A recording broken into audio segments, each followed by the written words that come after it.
Substance, un homme, né le 11 février 1945 à Amiens, aujourd'hui âgé de 79 ans, du nom de Jean-Michel Trogneux, usurpe depuis le milieu des années 1980 l'identité de sa plus jeune sœur Brigitte Trogneux, née le 13 avril 1953 à Amiens et aujourd'hui disparue depuis 1960, et ce, en se présentant lui-même comme femme. Cet homme dispose depuis plusieurs décennies de documents officiels d'identité qu'il utilise et qui lui ont été fournis par des dépositaires de l'autorité publique ayant ainsi commis des faux criminels.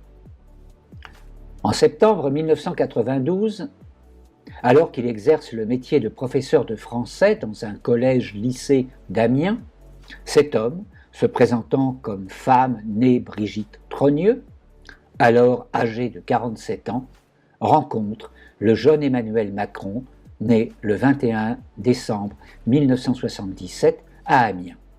Et il initie une relation de couple avec lui, alors que celui-ci n'est âgé que de 14 ans.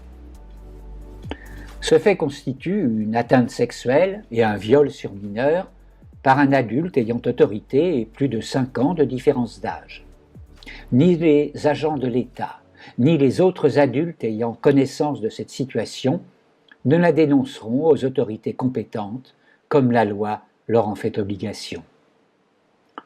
En 2007, M. Jean-Michel Trogneux contracte officiellement mariage avec M. Emmanuel Macron, alors même que le mariage entre deux personnes du même sexe n'est autorisé par la loi que depuis 2013.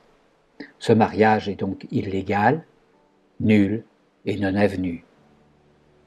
Depuis cette date, M. Jean-Michel Trogneux se présente comme Brigitte Trogneux, épouse Macron, et bientôt, depuis 2017, comme l'épouse du président de la République française, ce qui constitue formellement une usurpation de fonction punie par la loi.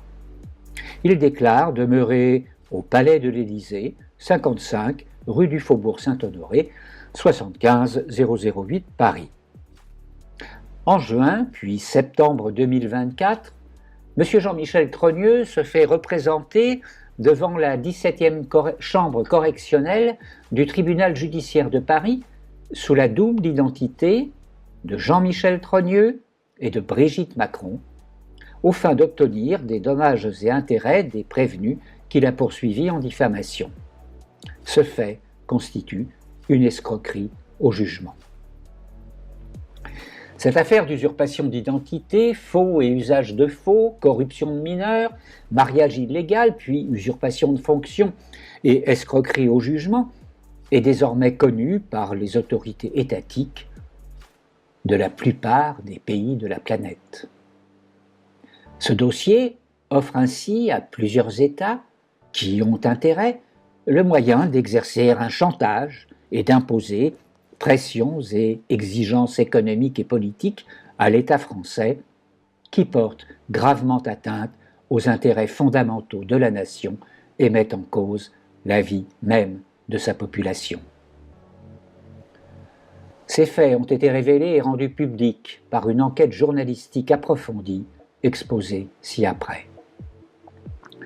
Les citoyens et électeurs français sont victimes directes de cet ensemble de tromperies, crimes et délits, tout particulièrement depuis 2017, lorsque M. Emmanuel Macron, que l'on considérera comme victime de l'emprise psychologique de M. Jean-Michel Trogneux par abus de faiblesse, est élu président de la République française. La partie civile qui porte plainte aujourd'hui est citoyen français et électeur, et fait donc partie des victimes de cette affaire. Cette partie civile, membre d'associations politiques et citoyennes, entend représenter tous les citoyens et électeurs français qui se considèrent victimes de cette tromperie sur les qualités réelles d'une personne s'étant présentée comme candidat aux élections présidentielles de 2017 et de 2022. En effet, M. Emmanuel Macron, actuel président de la République, a mené ses campagnes électorales avec l'entier et très visible soutien médiatique de M. Jean-Michel Trogneux se présentant comme Brigitte Macron, alors même que celui-ci se présentait sous une fausse identité et qu'il trompait les électeurs sur son statut marital et son histoire de vie.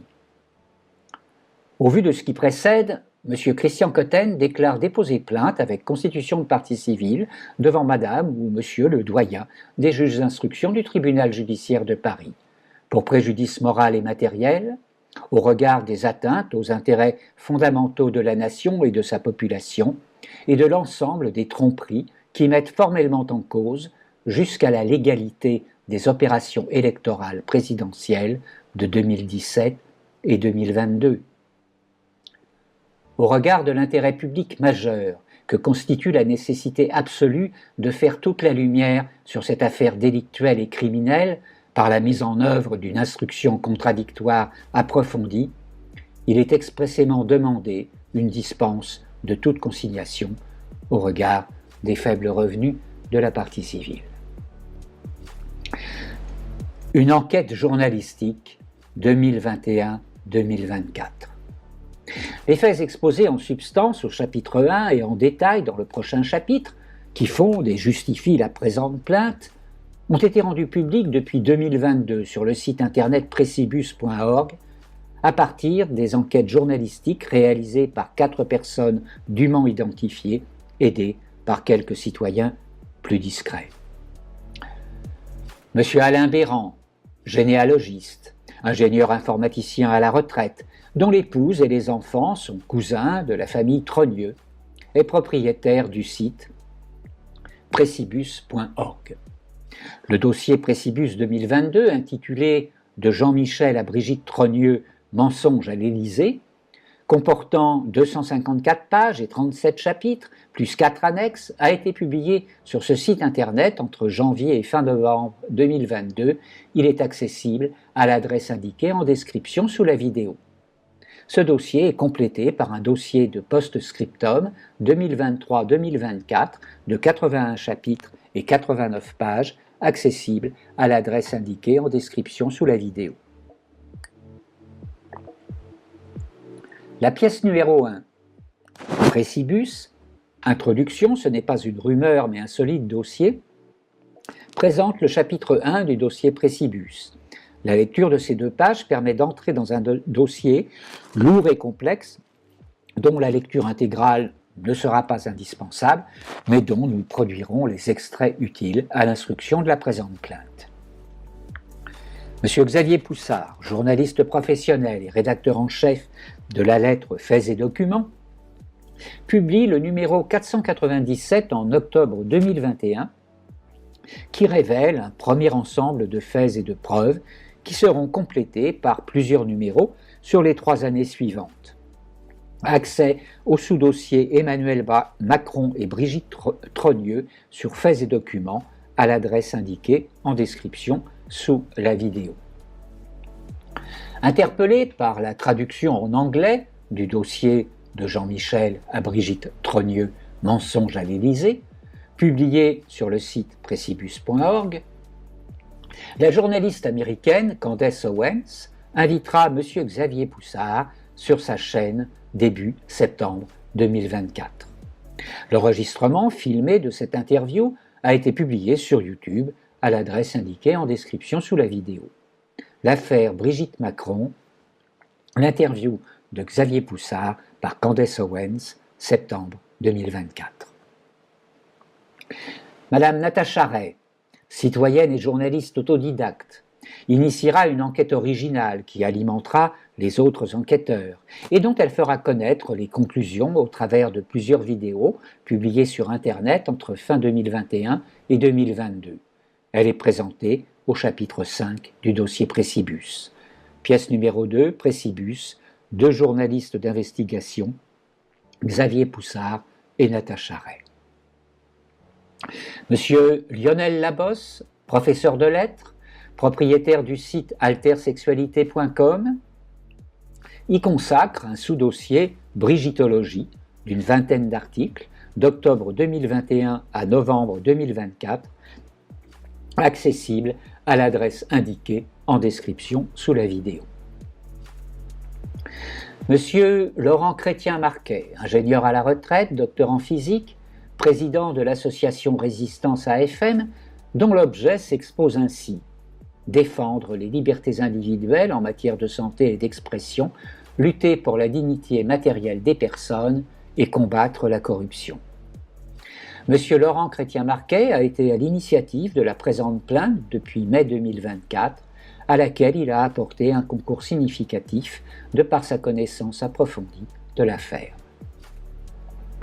En substance, un résumé succinct et très synthétique des données de ces enquêtes journalistiques menées par 4 principaux auteurs entre 2021 et 2024 a été formulé par M. Xavier Poussard lors de son interview par Mme Candace Owens en septembre 2024 en ces termes.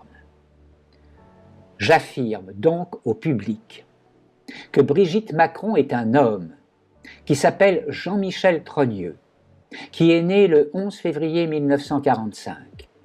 Il avait 14 ans et elle 47. Cette affaire concerne clairement l'abus d'un mineur ainsi que l'usurpation d'identité. Cette déclaration fait suite à des affirmations publiées par Faits et Documents en février 2024. La vidéo de Candace Owens est le point d'orgue d'une séquence médiatique débutée avec la publication le 15 février du numéro 528 de Faits et Documents, qui résout et conclut le mystère Brigitte Macron en affirmant « Brigitte est en effet née homme sous le nom de Jean-Michel Trogneux. Cet individu qui se fait aujourd'hui appeler Madame la Présidente s'est fait connaître sous l'identité civile de naissance de sa sœur, Brigitte Trogneux. C'est donc en se présentant au grand public, sous l'identité de sa sœur cadette, Brigitte, que Jean-Michel Trogneux s'est installé à l'Élysée et s'est hissé au sommet de la République. Faits et Documents n'a jamais été poursuivi pour cette affirmation et met au défi l'Élysée d'engager des poursuites. Faits et Documents numéro 529, juin 2024, page 3.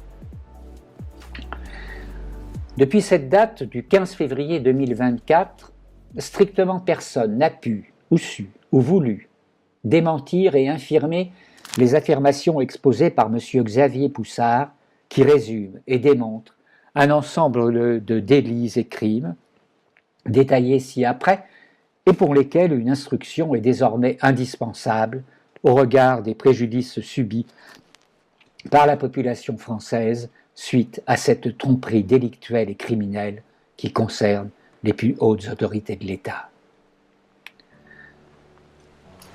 Le texte complet de cette plainte, expédié en recommandé ce vendredi 13 décembre 2024, est disponible en suivant le lien indiqué en description de cette vidéo. 25 pages pour exposer les faits et leurs preuves et les incriminations pénales qu'il appartiendra au juge d'instruction, qui ne manquera pas d'être nommé, de déterminer plus précisément au fur et à mesure de son instruction.